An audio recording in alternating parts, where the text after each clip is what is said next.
date men with money. As a young single woman, you have two options. You can date men with money and you can date men with no money. This is my most problematic finance advice and something that none of the financial gurus are going to tell you. But who you pick as your partner is the most important financial decision of your life.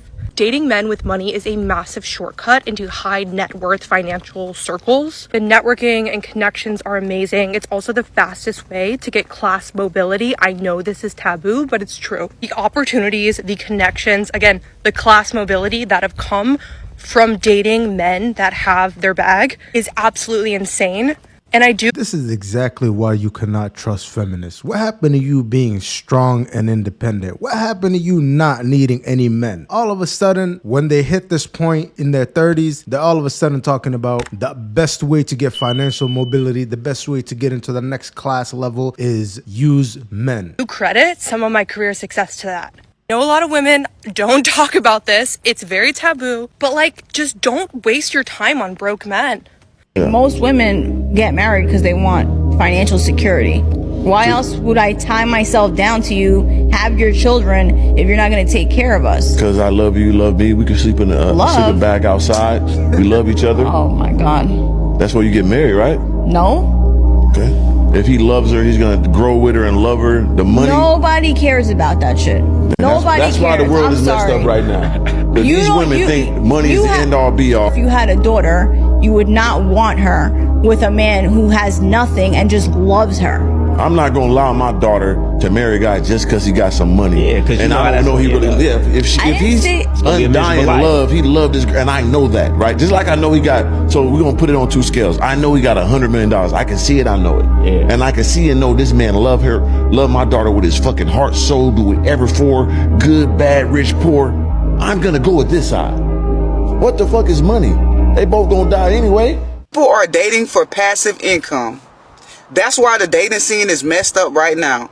That's right. People are strictly going on dates just for passive income. For an example, you may meet somebody who has no genuine interest in you whatsoever. They don't like the way you look. They don't like the way you talk. They don't like how you dress. They don't like who you hang out with. And they really don't value you at all. They actually think you beneath them, but they'll stick around and go on a couple of dates with you 1, 2, 3 times out of the week just for you to pay a bill here and there. Just for you to send a cash app here and there. So all along while you think you're building a bond, you're trying to build some sort of relationship with this person, it's strictly business for them. It's a straight employer-employee relationship for them. So y'all, we have to be real careful because this is a big thing that's going on in the dating community. So what I'm gonna do is break down a couple of red flags that you can look for that'll guarantee let you know that you're dealing with somebody who's dating for passive income and not dating to build a relationship at all. The first red flag to let you know that you're dealing with somebody who's dating for passive income and not dating to build a relationship.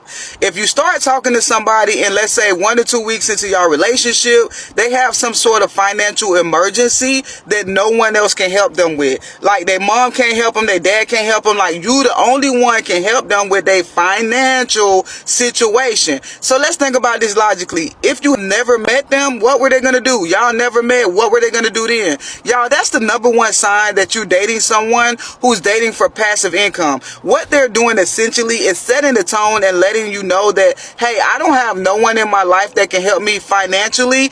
You're the only person that can be my hero. So in order for us to have a great relationship, you need to rescue me anytime I have a financial situation. Y'all, that is the number one red flag. And I would say number 2, y'all, and number 2 is a very sneaky one, y'all, because they don't come right out and ask you for money, but what they do is they talk about money a lot, and I'm sure a lot of you guys have dealt with this where they talk about, oh, I need my nails done, or I need my hair did. They just start dropping all of these subtle hints. This is called dry begging. Oh, my rent is due. These bitches will literally beg you to death. They'll be dropping all of these hints so that they can extract some money out of you. How about you just come out and say it? You see, this is my main problem with this, is that if they're going to be out here dating for money, right? Then let's just get all of the bullshit out of the way. The guy, what does he want? He wants to fuck. What does she want? She wants some money. I give you some money, we fuck. What is that called? That's called prostitution. The reality of the situation is that feminism has literally has done a roundabout and led women back into prostitution. And this is what nobody wants to talk about. But I'm out here exposing this in this video And we're Also gonna get let you into it. know that they love being spoiled, they love nice things, they like going on vacations, but they never talk about financing these things themselves. They might not come out and ask you like, hey, can you buy me this? They just say, hey, I like to be spoiled. Or they're going to tell you past stories of being in relationships with people who brought them extravagant things and extravagant gifts. What they're essentially doing is setting the tone and say, hey, this is the type of man I like, or this is the type of woman I like. They're going to have to financially take care of me. Y'all, that is a big red flag, because when you first meet someone, honestly, you should be trying to get to know each other without anything being financial. The fact that they're bringing this up and you guys are just now starting to get acquainted with one another is a major, major red flag, because essentially what's going to happen is you're going to start trying to impress this person by taking them on extravagant dates, a lot of outings. Y'all, this is the number one red flag, and I would say, How much should a guy earn for you to date him? Over 500K, close to $1 million. If he doesn't, I'm not gonna say yes. This has also had the effect of giving hideous monsters like this the delusion that she can just demand, oh, I need a guy who makes 500K to $1 million. What marriage did is that it put everybody on somebody in par with their level. So nobody was out here having delusional standards like this. Now, every woman out here is just seeking the top 10% guy. What's that going to do? That's going to leave a whole bunch of them left without nobody. There's two types of dating. Dating for fun, getting to know someone, and dating for funds. Okay? There's two types of dating. Depending on how mature you are and what level you are in your life, is the type of dating you're going to be doing. So if you're young, exciting, haven't dated much, just trying to get a feel for what's out there and live your life and have exciting, dates and stuff like that, you're dating for fun. When you're older, maybe at past the age of like playing around and now you want lifestyle versus fun, lifestyle and fun at the same time, great. Maybe you can find a middle ground there. But when you are dating for lifestyle, then you start dating for funds. That means, do the man have money? Yeah, we know about this. This is called alpha fucks, beta bucks. Can he spend? If you need him, do he got you? Get it? So, can he improve your lifestyle? When you get to a certain level of maturity, you stop dating for fun and you start dating for funds. I'll tell you the problem with this. From the time that they're sexually active up until their 20s or so, let's say early 20s, they're dating for fun. So that means they're out here dating all of these guys, the Pookies, Ray Rays, Chads, all of these guys, getting their back blown out. And I'll show you guys another clip here where there are women going to guys' houses on the first date and getting their backs blown out.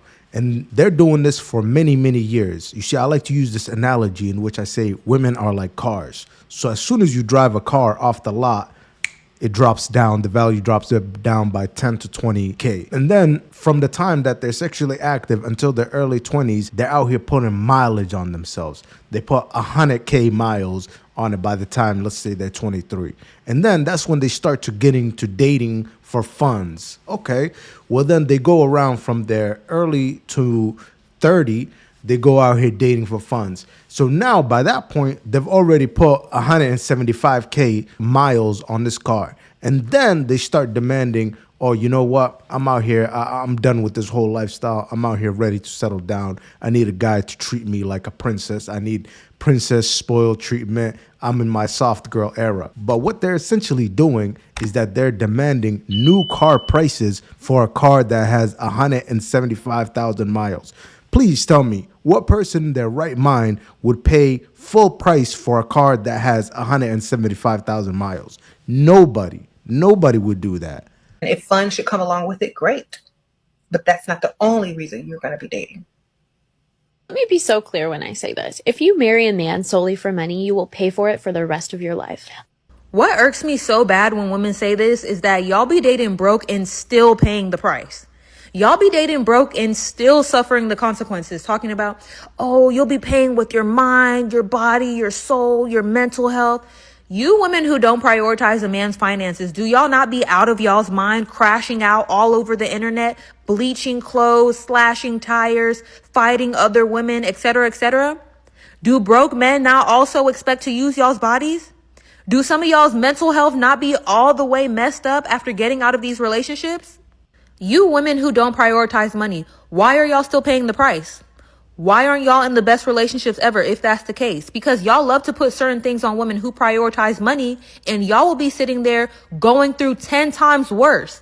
And it's so weird to me because you almost never see the women who go after money crashing out, talking about their horrible dating experiences and how they got played and used and done dirty. No, that's y'all. Most of the time, it's y'all. Because the price they're paying is making sure they're in a relationship that benefits them. The price they're paying is stacking their money while spending his. The price they're paying is making sure their children never want for anything. Every time you see a woman talking about the problems she's having in her relationship, 9 times out of 10, it's not because she went after money. So while y'all are talking about, if you go after money, you'll be paying the rest of your life, y'all will be sitting there, mental health on the fritz, on the last wire, stressed out, no gift on your birthday or the holidays, going 50-50 while he's secretly paying another woman's rent and sending y'all's grocery store money to some girl on OnlyFans, credit shot to hell. That's the price y'all are paying. So while we're so focused on what's happening with the women who want some money, let's also talk about what's happening to the women who don't. Well, first of all, those are the guys that they chose. Did anybody force them to be with these guys? No. These guys that she's talking about are more than likely the Pookies and Chads of the dating market. There was a study that I just recently seen. Women are opting for the top 5% in terms of looks.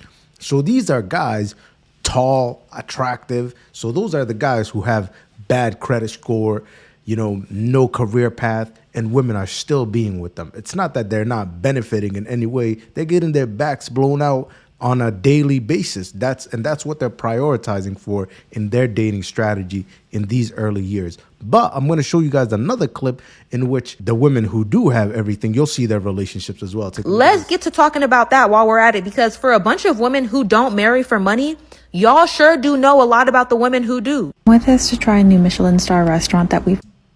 Look at that. Look at that. She's literally running away from the guy. These are the women who date for money. Is this the kind of relationship you guys want when you build yourself up to be the best version of yourself, where you have multi-millions of dollars and then you can't even kiss your wife because she's running away from you? These are the kind of the marriages that you guys want? Never Look at that. That's disgusting. been to before. If you're new here, we live in SF and take Waymos everywhere. I made a pit stop at Van Cleef so I could show my fiance something on my wish list. And this is what I got to point out here. When the woman does not like you, she's going to break the bank. I don't think I appreciate nice restaurants as much as anybody else in my family, so I'm not going to pretend like I have any culinary acumen, because frankly I have no idea. After the chef surprise, we had the cold smoked trout with roe and dill. This was butter poached Maine lobster. My favorite was this pasta with faux foie gras. I think this was venison, but I'm not really sure. The last savory dish was quail before going in with these sorbet desserts. My favorite part of dinner was when they brought out this dessert tray where we got to pick whatever we wanted to take home. We were so full we had to stop by the gym real quick for a walk before heading downstairs to watch the new season of White Lotus. David had one last surprise for me, which were new boots. But yeah, thanks for coming along, and I'll see. The problem with this is that when guys get to this level, right, they're not going to be simps anymore. There's very few of these guys where they've got all of this money and they still have a simp mindset. The majority of guys in this kind of state are going to be like, okay, chicks don't want me. They're either going to drop out of the dating market because they're getting priced out and they cannot afford it. Or there's going to be an alternative group of guys where they say, okay, I recognize that the dating market is monetized. I'm no longer going to participate. I'm just going to work on myself. And they're going to work on themselves behind the scenes. No women are going to show interest in them, but they'll keep chipping away for years. And as soon as they get into their late 30s, 35, 40, 45, 50, they start seeing some progress. They start seeing some money. And in that situation, what are they going to do? They're certainly not going to commit and settle for women like this who are going to be pulling away from them. They're like, you know what? Fuck it. These bitches didn't want me back then. Back then, hoes didn't want me. Now I'm hot, hoes all on me. So they're not going to be settling for this, and they're just going to keep women for recreational use. And that's exactly what's happening in this dating market. So let me get this straight. Y'all are meeting strangers Because that's what they are since you're meeting for the first time, right? Meeting strange men for the first time, and y'all are sucking and fucking them. No date, mind you, because it's just a link. So y'all are linking up with strange men, going over to their houses for the first time, probably don't even know their government name, and giving them the most intimate part of your body. I've said this before and I'll say it again. Some of y'all are so pathetic. She says, cat got popped on the first date. I always do some first link. Now we don't talk. Gulps. I regret it. They're doing in their fun years. They're going there, getting their back blown out by these guys. And then they're going to come over to you when they're done with all of this. Now that they got 100K mileage, now that they got 175K mileage, and they're going to be saying to you, hey, simp, why don't you just pay full price for this used car, for this used cat? Who in their right mind wants to do that, man? What do you mean you always do something on the first link? Like, are y'all not scared in a time where HIV, AIDS are running rampant? Because I know y'all aren't asking these men to pull up their My Chart. I know y'all aren't asking them to pull up their medical record. But y'all are having sex with men you're meeting for the first time. And this is why I will always hold women accountable over here. Because y'all will do things like this, and it's cute and it's fun now. But then y'all want to turn around and complain about the bar being in hell. Y'all are the reason the bar is in hell. Y'all will do things like this, and then when you end up pregnant and he couldn't care less, then you want to get online complaining about how he's a deadbeat.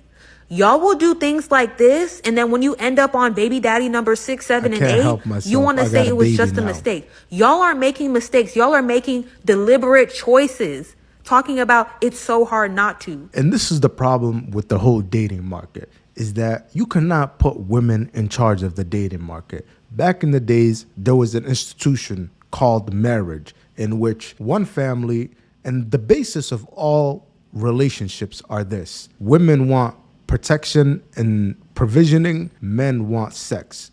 Well, then we're going to exchange these two, protection and provisioning, sex. We're going to exchange that.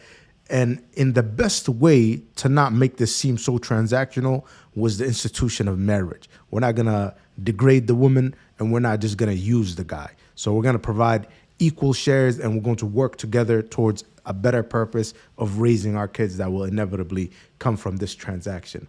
But what women have done is say, no, we don't want this. Feminism has come along and said, we don't want this transaction. This is actually oppressing women, and we're going to throw this out the door. And they started spewing this: we're strong and independent, we don't need no men. And this freed women.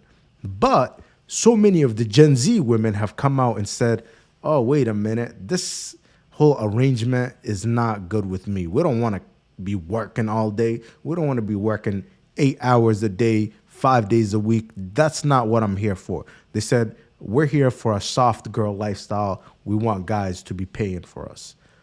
But what they've resorted to is exactly what feminism was preaching against back in the days, which was saying, oh, we don't want guys taking care of a woman. Well, all of these women want guys to take care of them, but they don't want it with the arrangement of marriage now. So now that the arrangement of marriage has been taken away, what comes in place? Well, then just pay me to provide sexual access to you. That has a name. That's called prostitution. So in a funny way, somehow feminism, the end result, has led them back to prostitution, which is insane. Hard not to have sex with random strange men that you don't know from a can of paint, who you don't know could be burning with God knows what. But it's funny because when I made that video about which dates women shouldn't be going on, I had house dates on the list, and y'all were in the comments talking about, isn't this common sense? That's common sense. And I was just side-eyeing those comments because evidently it's not, because there's a decent amount of women actually going to these men's houses to meet for the first time, very first time meeting, and not just to meet them, but to have sex with them. But it all makes sense now because y'all were also hellbent about the coffee dates. Now I see why. Of course, y'all wouldn't turn down a coffee date because it's a step above what y'all are doing right now, which is linking and getting laid on your back by strangers, literal strangers, talking about he ghosted me, as he should. I hope they ghost every last one of y'all. I love you. Where? What? Show me. Where is this love? I can't see it. I can't touch it. Y'all gotta really stop getting on this app and telling people they can't want a rich nigga if they ain't got no money. I don't give a damn if I was broke, homeless, sleeping in a tent downtown. I still want a nigga with money. Let's say you're a guy and you don't have money. How do they find success in the dating game? Don't date. You think so? I know so. Yeah. That's kind of valid. I know guys that can't afford to have girlfriends and they don't. And they still girls, but they don't really have girlfriends because they can't afford a girlfriend. If you can't afford a girlfriend, why you want to be in a relationship with a girl and she has to struggle with you?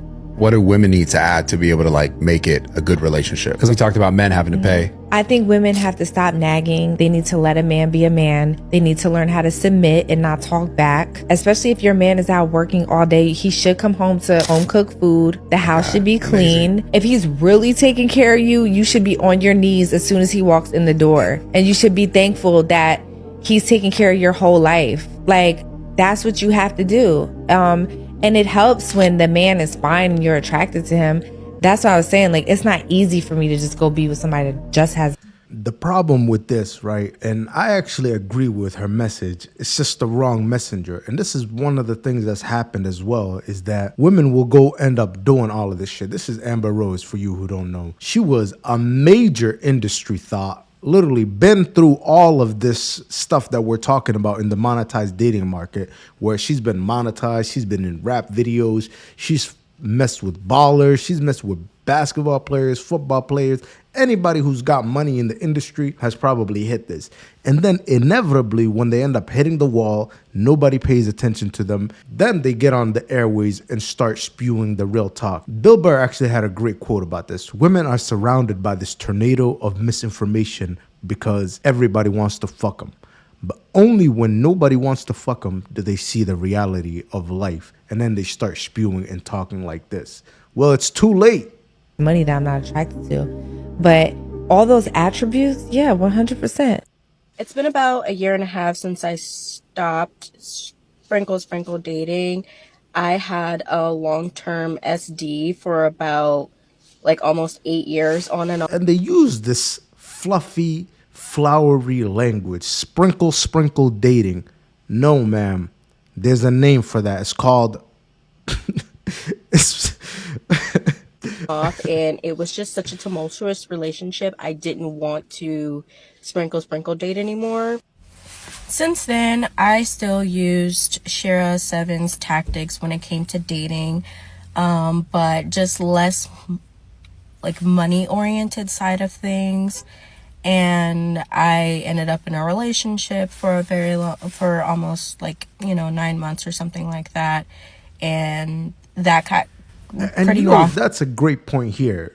Coach Greg Adams talks about how there's the spectrum. Women are always on the spectrum. So this is a woman who was monetized, who was literally a prostitute.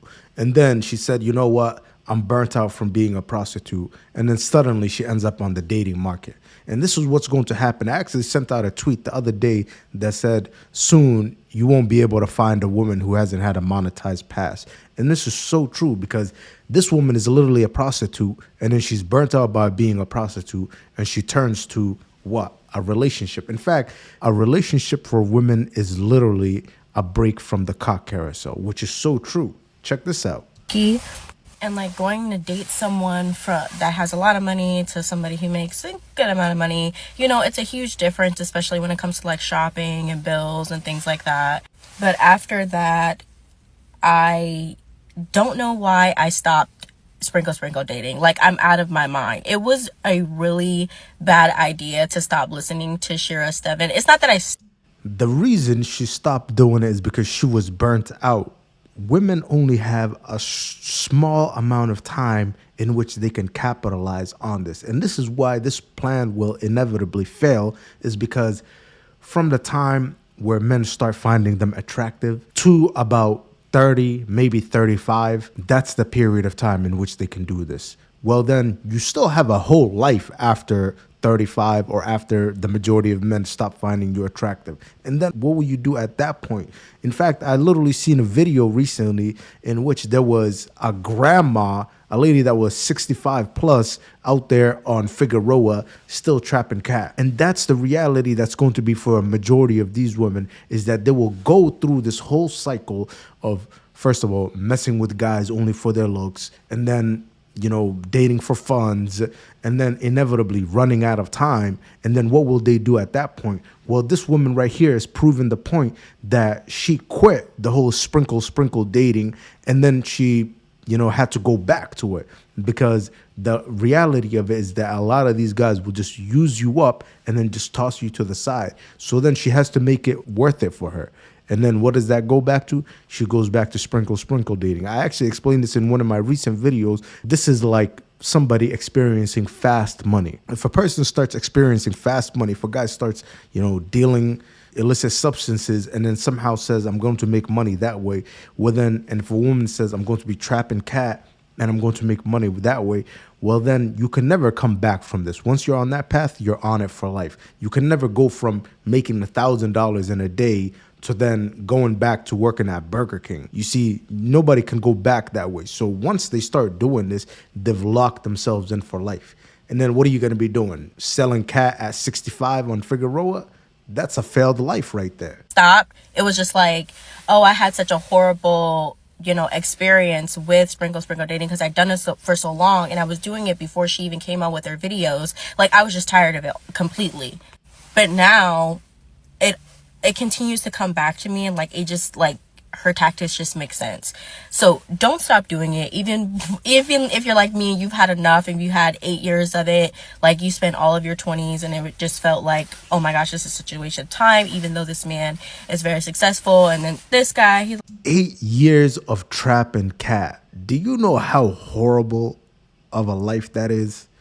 Do you know how much mileage this woman has racked up? It's unbelievable what these women are doing to themselves, all in the name of empowerment. This is craziness, guys. like does whatever. It just became like, I just got exhausted from it. But you know what, like, if I really would have listened to her and stuck to her tactics, I probably wouldn't be in the situation that I led myself back into. So I'm gonna say, don't stop using her tactics, okay? At the end of the day, I think the answer to all of it is just focus on yourself 100%. Like, just be all about you. The answer to every question about a man, about a relationship, about dating, when you're coming to using like sprinkle dating tactics, is focus on yourself. That's the answer to every single question. If you ask any question that you might want to ask Shira or whatever the case may be, but at the end of the day, like, all of her answers pretty much result in focusing on you no matter what, becoming obsessed with yourself, becoming so into yourself, like a man just wants to like make his way in there, and he's got to do something to make his way in there. And when you're only who is going to do that? The reality of the situation is that they will never get rich from doing this. By the time, because she's saying, oh, do this until you find the man who literally wants to go out of their way to get into your life. Well, what man is going to go out of their way to make their lives into the life of a prostitute? Nobody. Literally zero guys will do that. They might come and use your service, but no guy is going to come out here and go out of their way to commit to a woman who's doing this. This is insane. Responding to when he wants to take you out, when he's spending money on you, that's how he thinks that he's going to be involved in your life. So really continue to stick to the tactics and like don't. And the crazy thing, right, is that prostitutes don't even see themselves as prostitutes. How, in what way is this going on? There is a cognitive dissonance here that they're not aware of. They all think that this is just interchangeable. Well, I'll go from sprinkle dating to a relationship to a marriage, depending on how it suits me. Don't think like just because, something didn't work out, you don't want to do it anymore. The game still remains the same. Regardless of how you feel about all of it, the game still remains the same. So don't change your tactics. Just stick to your guns. Stick to what she's saying. The woman is a godsend. Like, she knows what she's talking about. And continue to sprinkle date. Focus, get that money, y'all. Get that money. And that's where I'll leave it, guys. Let me know your thoughts down below in the comments. Do you agree? Do you disagree? Let's talk about it. It's your boy Scope. Hopefully you enjoyed the video. Drop a like. I'll catch you guys on the next one.